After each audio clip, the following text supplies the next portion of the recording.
Welcome to Picks with the Professor, the podcast where a real statistics professor gives you sports betting tips. I'm Professor Sides. You can follow me on Twitter at Professor Sides. Today is Tuesday, March 22nd, 2022, and this episode covers all of today's college basketball games. Jake is still on vacation, and he will be back for our Sweet 16 and Elite 8 breakdowns later in the week. In case you're new here, I built a mathematical model that predicts what the spread and total should be for every Division I college basketball game. And as I go through the plays, remember that A picks are the ones I love, B picks are the ones I like, and C picks are the leans. However, please remember that good and bad variance will occur. So as much as I'd like to say the model will be profitable each and every day, that is an impossible reality for any gambler. Yesterday, fantastic day for the model. 5-1. The only loss was South Alabama, who I think was up 16 at one point, was up 13, had a technical foul called on them, and then the wheels just came off. They still hung on for the victory, but could not cover the number. Our A play in Middle Tennessee State was a laugher. We started off the day right, finished the day right. Lots to like yesterday. Hopefully we can keep that rolling for a third day in a row. So before we get to that reminder, please hit that like button if you're on YouTube. Subscribe or follow if you aren't yet. It's the only way to ensure that you don't miss any of the college basketball, MLB, or college football content I provide here for you on this channel. Share with a friend if you know others in the game, and drop a comment on Twitter or YouTube. We love those and try to respond to as many as we can. We're going to kick it off again with the CBI, those games in Daytona Beach, 7 p.m. Eastern. UNC Wilmington is a 3-point favorite versus Northern Colorado with a total of 153 and a half. The model thinks the total should be 151. I'm passing on the total. We got the over in Wilmington yesterday, and I talked about the total in Northern Colorado. The model said under, but I just did not trust it with these games. The model knows it's a tournament game, so I've put that in. I'm not manually adjusting anything, but there is a formula that the model is using to increase the totals of these games where we typically see less defense. I just don't think the model is able to catch up with Northern Colorado. They kind of struggle to catch up to them all year. That doesn't mean I take over 153.5. It's just a large number. And again, in general, you want to have a lot more confidence than I would have here going over that number. But I don't trust the model saying under instead, especially with how both of these teams looked yesterday. Instead, I'm going to grab the 3 points with Northern Colorado as a B pick. They've been good to us. I mentioned yesterday UNC Wilmington, no offense to them, they're kind of a team I was hoping would go away because the model seemed to fade them a lot and it hadn't worked well throughout the season. But I went back and looked. The last 10 games that Wilmington's played, and the model's been pretty accurate. It's missed by considerably less than the middle of the season. I think the model's finally caught up to UNC Wilmington. It definitely was not middle of the season, but I have good reason to think that it's caught up. I think this number that I make is more accurate than the book. I think that UNC Wilmington should be favored by 1.8, so either a 1.5 or 2. I think you're getting value with Northern Colorado +3. I think Northern Colorado could easily win this game, especially being these tournaments. Weird things happen. If you saw that Northern Colorado game yesterday, or at least you followed it on Game Tracker, you saw some weird things happening with that, with all the runs. I see the same sort of thing today. Kind of anything could happen. I think taking the 3 points offers value in case it's close. Northern Colorado could easily lose by a point or two. They could easily win the game. Or if you are inclined to say you have more variable outcomes in these tournaments, I don't think that a small play on Northern Colorado's money line is a bad idea either. Just I don't really know what to expect in this game, but the model thinks there's a little bit of value on them, and I do too, just because I think anytime you can grab points or plus odds in a I don't know what's going to happen game makes a lot of sense. Both teams solid, both teams playing fairly well, but neither team has a clear edge against the other one. The other semifinal, Middle Tennessee State versus Abilene Christian. It'll be at 9:30 Eastern approximately. Middle Tennessee State is a 2-point favorite with a total of 141. It's always tough in these tournaments. I talked about this. Everybody's winning, and so every time that you pick a side, you're now saying, yeah, I know you looked good, but I think you're going to lose now. It's a lot tougher than the regular season where half the teams have lost the game before. And so you can talk about, I don't think they can keep that going. Or you say, I think this is a good bounce back spot, right? There are no bounce back spots here. If you need to bounce back, you're done. And so it's tough. I said yesterday, ACU was the way to look. I was hoping for a better number. I love Middle Tennessee State. So, there's a lot to like about both of these teams. And so now looking at the side here, it's a tough one. My number is Middle Tennessee State minus 1.4. I might lean ACU on the side just because I think, again, anything can happen. I think both these teams are pretty good. My hunch is I will have either one of these teams, whoever wins this game, favored in the championship game against the winner of the other semifinal game. I think these are the two best teams of the four remaining. But I mean, grabbing 2 points isn't really enough to excite me. And the money line, you're not going to get anything great. It kind of does remind me of that ACU game yesterday. I think Ohio, Middle Tennessee State are fairly similar in terms of how good they are. So I mean, I might look that way. That's kind of the lean, I'd say, but that's not my official pick. My official pick is going to be over 141 as a B play. I think that's your smarter investment on this one. I make the total 143.4.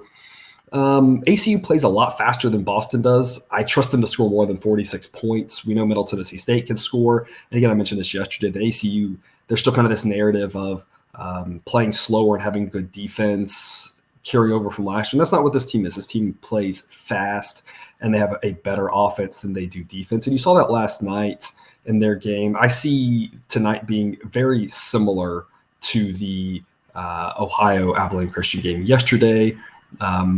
Middle Tennessee State maybe a tiny bit better, and so in that case, maybe they got a better chance to hang in there, be a coin toss game. But overall, I think it'll be pretty similar, just with one or two missed shots going, deciding the game. So the side, a tougher play for me at this number. I don't really like it, but I do like that over 141 as a B pick. Which takes us to the NIT games for the night. St. Bonaventure at Virginia. This is a 7 p.m. Eastern tip-off. The model thinks Virginia should be a 3-point favorite. They're actually favored by 3.5. The model thinks the total should be 126. It's actually 125. So my numbers are pretty close on this one. This is an interesting one for me. The model has faded the bodies all year. If you've been listening to us for any time, I've faded them. The Jakes faded them a lot. The model doesn't really want to fade them today. Maybe that means they're a solid play at plus 3.5. It's tough to say with both of these teams because they've had their ups and downs over the season. It's a pass for me on the side. I don't really have a lot of confidence personally. I'm just throwing that nugget out there, just something to think about. We weren't really profitable, or we weren't really up or down on fading the bodies this year. It was a very 50-50 endeavor. So we faded the bodies all year, but the number was pretty accurate on them. So it's hard to say what that means. So I just don't have a lot of confidence with my model on a pick on the side. I'll take the over 125 only as a C pick, though, only as a lean. As the NIT progresses, we tend to see more defense than in the early rounds. The early rounds tend to see some teams who maybe their hearts aren't in it, and so defense becomes more optional. Teams are trying out new things. Coaches are saying go out there and have fun. And if you tell kids to go out there and have fun, for the most part, they're going to push the pace a little bit. They're going to try to score. Things are going to get a little more careless. You might have more turnovers leading to quick, fast break buckets. But as the tournament goes on, you have teams who are really wanting to be there. They're disciplined. They're trying to work on something for next year. The defense gets a little bit better. They kind of focus in on that. We'll really see that next week at a neutral site. We'll see a lot more defense, I think, on display. This quarterfinal round is kind of a hybrid of that. It's tough to say. With Virginia involved, you never really know just given how slow they play. So it's a small edge. I'm a little nervous about the defenses tightening up. I think the number's a little short. So that's why I said I think I like over 125. We just need one stretch of good 4 minutes, a lot of points, and that'll give us a good little cushion. So I think over is the smart side, but I don't love it. It's just a lean for me on that game. And then the other NIT game here, Vanderbilt at Xavier. That'll be at 9 Eastern. Xavier's a 3.5-point favorite with a total of 142.5. The model thinks the total should be 142.2. So it's a straight pass on the total for me on this one. I'm going to take Vanderbilt plus 3.5 as a B pick. The model thinks it should only be Xavier minus 2.6.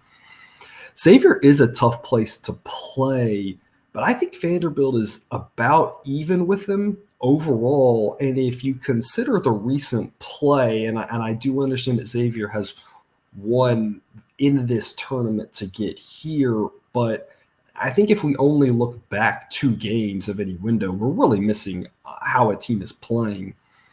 And if we go back from before that, Xavier really struggled.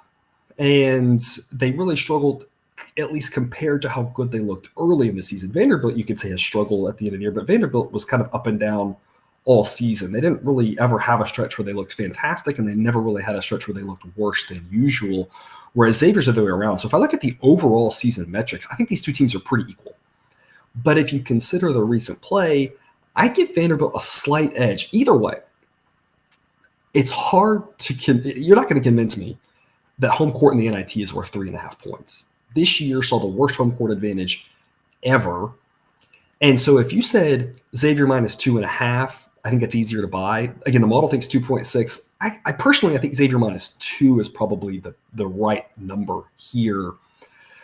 Just as a reminder, we're all about slow and steady growth. I know the year is winding down. If you only bet basketball, I encourage you, don't try to double your profits here at the end. Don't try to catch up with your losses. There's only a handful of games left.